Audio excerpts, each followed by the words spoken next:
My project over how to throw a baseball. How many of you guys have played like baseball or softball or like that kind of sport? Awesome, yeah. So this is gonna be more a little bit about baseball, but they're both somewhat similar. So obviously you kind of need to know what's in a baseball, and like that's the reason why it throws, like how it spins and stuff like that. So in the middle you have like a little cork ball, and surrounding that is this rubber coating. You have the red and you have the black part of the rubber. That's like the solid part of the ball. It's called the pill. It's supposed to be half an ounce, and it's about 4 inches in like the circumference. And then around that is about 300 yards of different yarn. The 4-ply yarn surrounds it. It's smaller, which is why there's a lot more yarn in it.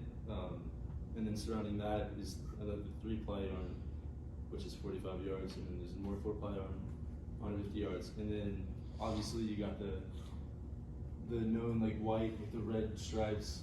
There's 108 stitches, and they're all like hand sewn and laced in there. It's just so you can have more grip on the ball. The leather is like cowhide.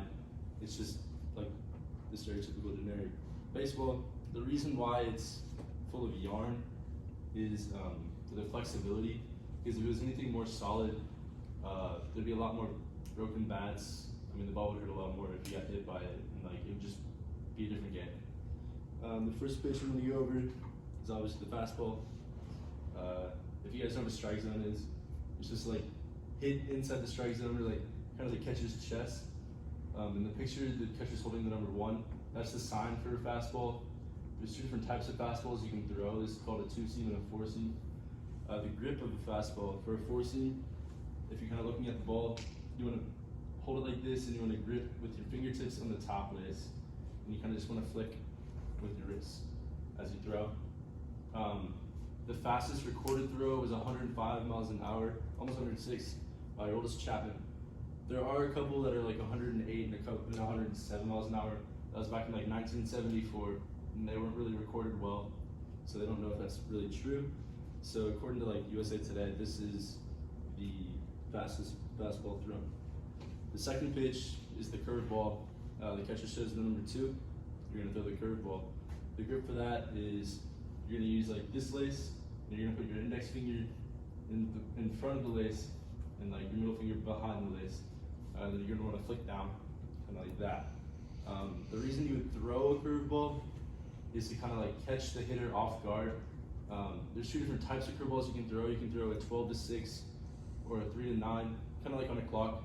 You go from like the 12 to the 6, or the 3 to the 9. It just, the difference between a curveball and a fastball is you're putting a lot more spin on the ball, which is why it curves. And yeah, it's just what a curveball does. And the last pitch we're gonna go over is the changeup. The catcher sign for this is like the number 4. Normally I like wiggle it just so you can kind of tell, because it's sometimes hard to see like far away as a pitcher. The grip, kind of like on there, it's called a circle changeup. That's the one that I would throw. You kind of like this with your index finger, and then your other fingers kind of wrap around the ball. And the way you throw it is you kind of like fall off, so it kind of like falls out of your hand. The reason why you throw it is, again, to catch the hitter off guard. This pitch kind of like starts as a fastball and then just drops. It doesn't have as much spin as a curveball on it. And as a lefty, it'll kind of like fall off to the left side. And as a righty, it would kind of fall off to the right side. But yeah, that's it.